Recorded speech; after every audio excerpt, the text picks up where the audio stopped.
This is 37 Families, Season 2, Chapter 1. In this episode, we will be elaborating what we mean by projected intention in the last episode, as well as integrating the 9 dialogues into the discussion.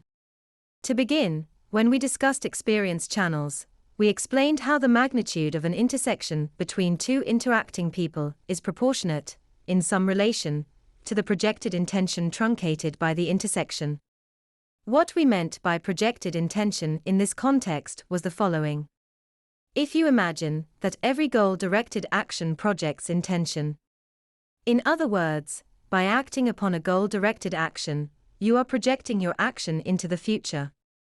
And whether there is visualization or not, you have some expectations that go along with that projected intention.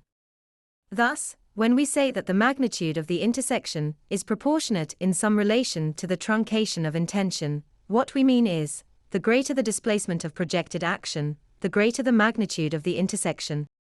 Now, what do we mean by magnitude? The greater the expectation, or the more reliance put upon an expectation, according to some future projection of action, the greater the loss when it is defeated. In other words, the power of affirmation inherent to the 9 dialogues, one experience channel for each, of any intersection, is proportionate to the degree to which a future projection of action is displaced by an intersection. Let me give you an example. Supposing you are in a bar and you see a woman on the other side of the room.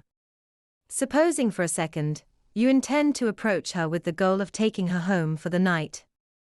Suppose for a second you also are thinking about smoking a joint.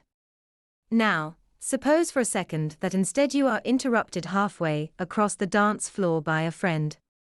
Let's suppose for a second that that friend wants you to go back to his place to drink and smoke weed. Now, in one of the 9 dialogues, your friend is encouraging you to smoke weed, because he feels you need to distress. The power of the affirmation in this narrative is proportionate in some relation to the projected intention displaced by the narrative.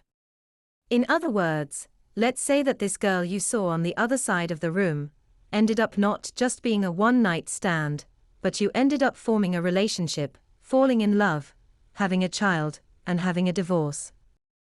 In other words, this friend by intervening has displaced years of experiences in so doing.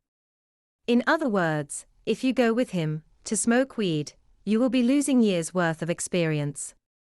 Now, because so much projected intention is displaced by the intervention, the potency of the affirmational narrative is thus magnified. Thus, on the balance, you may decide to go with your friend instead of approaching the girl on the other side of the dance floor. The point is that the quality of affirmation associated with the 9 dialogues is relative to the projected intention displaced by the intersection. When we are talking about simple spatial goals, or even basic emotional goals, the potency of this intersection is lower. But some goals are associated with greater displacement than others. Let me give you another example. Suppose you are a lawyer and you are talking to a prosecutor about some client. Suppose for a second that the outcome of this discussion will determine whether you have to work together again. The goal is to get a resolution for your client. If you attain this resolution, the matter will end and you won't see the prosecutor again. Now, the projected intention displaced by a resolution is, say, 1 year of experiences. Thus, let's say it resolves. On the balance, you have lost 1 year worth of experiences with this prosecutor.